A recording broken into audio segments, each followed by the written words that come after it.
আল্লাহর কসম ওয়াদা করে বলছি, আপনার যেই সন্তান কবরে গেছে তাদের আরো যদি 100 ভাই মাটির উপরে থাকে, সেই 100 সন্তান ইনকিলাবের কর্মীরা।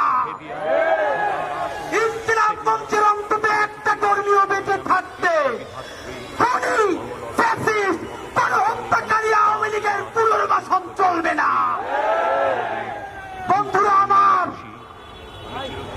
একটা কথা মনে করিয়ে দিতে চাই, এইখানে এমন বোন এসেছেন যার স্বামীকে পিলখানায় খুনি আওয়ামী লীগের তাপসের গাড়িতে তুলে তারপরে আগুন চালিয়ে দেওয়া হয়েছে। সাপ্লাই আহারে পিলখানায় তো নাম কাওয়াজতে একটা কমিশন হয়েছে। সাপ্লার সবাই গরিব বলে, গ্রাম থেকে এসেছে বলে যেই গণহত্যা সাপ্লাই হয়েছে, তাদের নামে কি একটা কমিশন করতেও এই সরকারের লজ্জা লাগে? যদি লজ্জা লাগে তাহলে এই গরিব হুজুর তাদের রক্তের মধ্য দিয়ে এই সরকারে আপনার থাকতে লজ্জা লাগে না?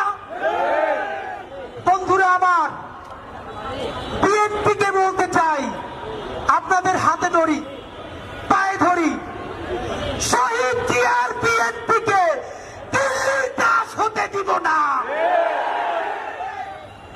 জামাত ইসলামের ভাইদেরকে মনে করিয়ে দেই, সাইদি সাহেবের রায়ের পরে 2 শতাধিক মানুষকে 2 দিনে পাখির মতো গুলি করে হত্যা করা হয়েছে।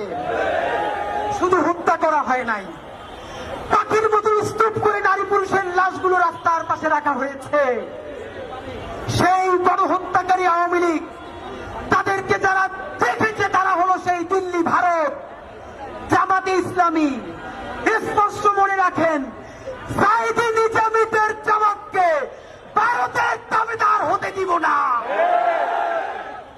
এনসিপির ভাইয়েরা মনে রাখো, শত শত জুলাইয়ের রক্তের মধ্য দিয়ে নেতা হইছ তোমরা।